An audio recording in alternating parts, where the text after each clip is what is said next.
do.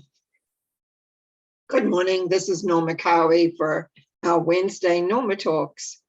Today I had a little bit of a, you might say, internal turmoil as to what specifically to speak about. And as most of I have talked about, I have three friends that often join me here, and we had a little chit chat as to what I wanted to do and how to do it and where we were going. They're very, very supportive and very, very helpful to me in times when I'm not really clear, because often I have a very clear message to what I'm going to say. Somebody asked me a question, one of the people asked me a question of how do we navigate what is happening around us and to us? And I'm also very fortunate that the majority of us that in this group are always very love-oriented. So there is a strong feeling of knowing, of being connected to the love energy and how the love energy works. But I also know it's how does your thinking work? What is your thought? There is so much fear that has been put out into our society through mainstream media, for newspapers.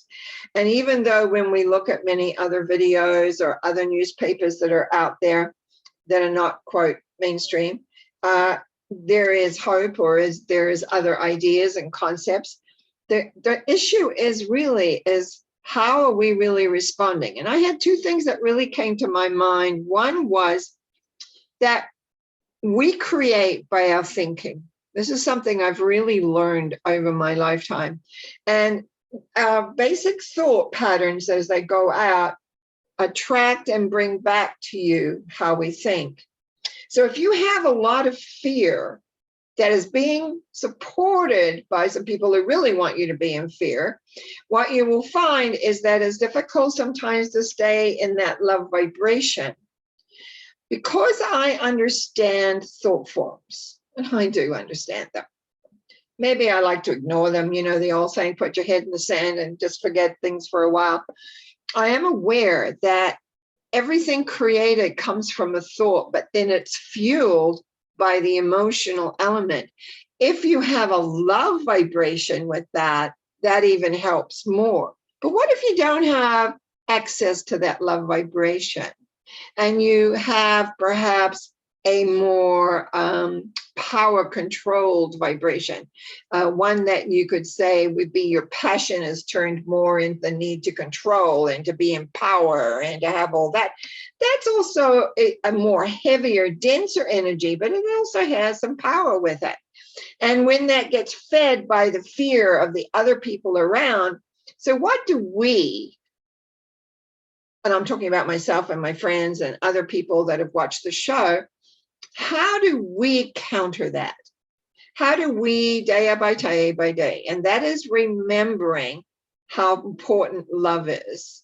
What I call universal love energy, because I have other names for it for myself, but I think if we understand that this energy, this lovingness is here, is very much a part of this planet. And I actually just want to have a little thought that ran on my head that I will say, because I have done readings for people where we've looked at where the soul has come from, and many other planets don't seem to have this love quotient that we do, that gives us this tremendous sense of belonging and an awareness of universal love.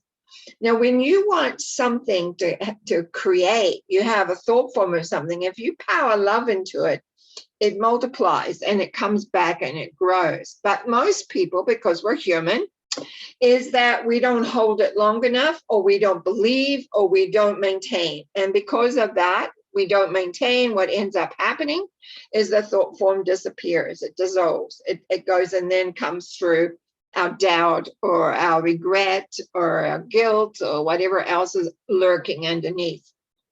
So how do we combat that? How do we navigate that ability or disability, we shall say, to maintain our thought form of a highest level, driven by the love force?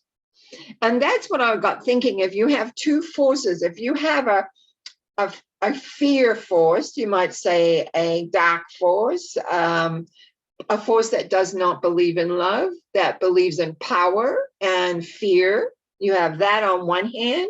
And on the other hand, you have the love vibration and the knowing that all is. How do you counter that? And that is because love is like light.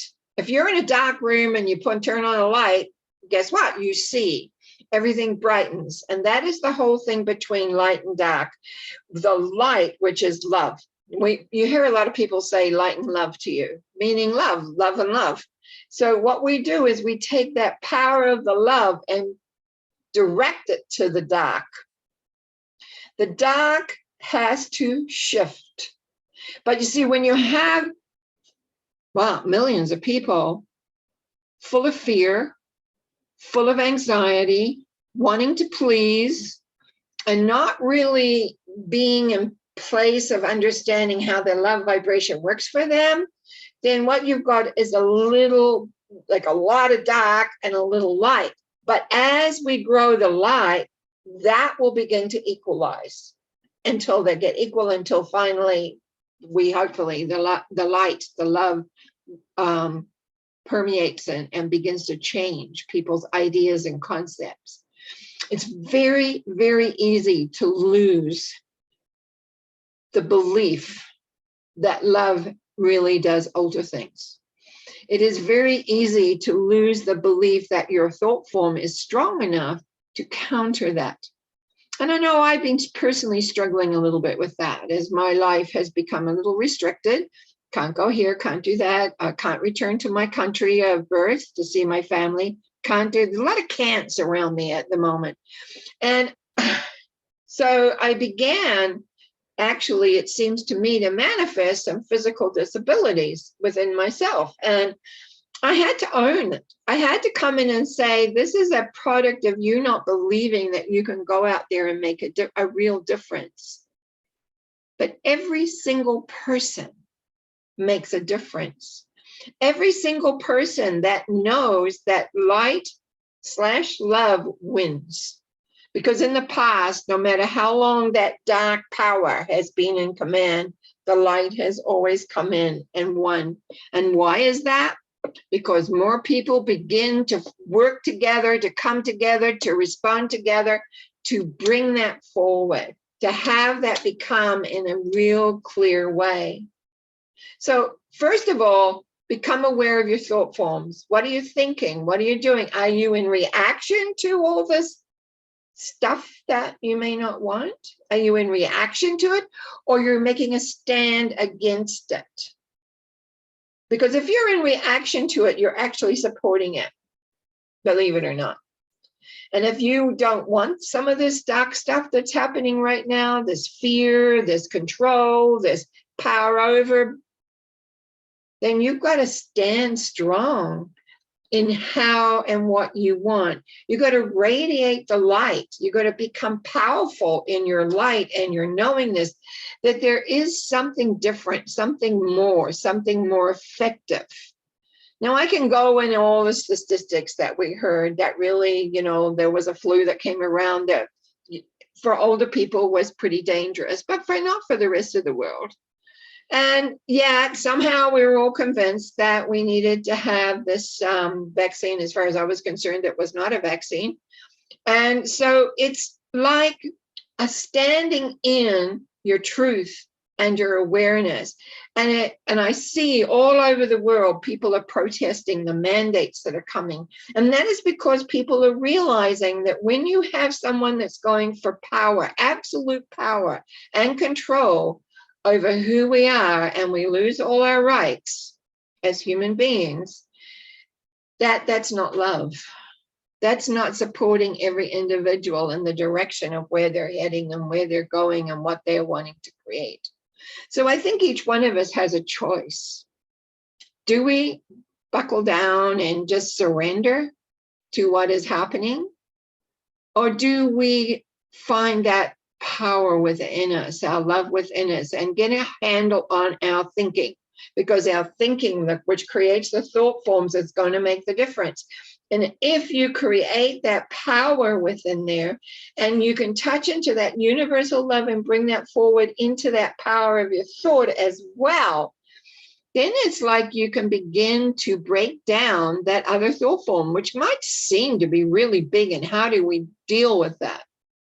Well, we deal with it because we know that light and love will win. Don't know when, don't know how, but when enough people begin to understand that, no matter how much you're ridiculed for it, no matter how much you're isolated, as long as you hold that thought, there'll be others that come in to join the thought. The thought form of love and light overcoming the dark will grow. And so you have a responsibility if that's what you want. If you want to be fearful and be controlled and have all of that, then you're welcome to that. But is that really what you want? Think about that. Because I find very often today, people are not really thinking. Many are. Many don't know what to do. What do I do about it? Just change here. Just change in here. See the individual element of love working. This is not a fight about, we were talking about technology or how or what or where, because we all have, that's progress of one way or another. It's about being respected as a human, being respected for our feelings, being respected for our rights, being respected for the sense of our growth and progress. And when we come into that lovingness, when we come into that understanding and that power that is within us, then it all begins to come together, because people will join in the thought form of light overcoming dark. And as we've known before in history, when there's been dark times, that when the people join together in knowing light works, in knowing that love will transform, then things change. So if you want change, I welcome you to join myself, my friends, and many others in knowing that light and love will see the end of the day. Maybe not tomorrow, maybe not the next day, but it has to win, because it has a power, and that power will take away the dark. I want to thank you for listening. I want you coming into the light. I want you to be aware of who you are and the power you have, because you have a power, and that power can be utilized for each and every person. Thanks for listening, and we'll be back again on Sunday and Wednesday to be able to talk a little more. You have a great day.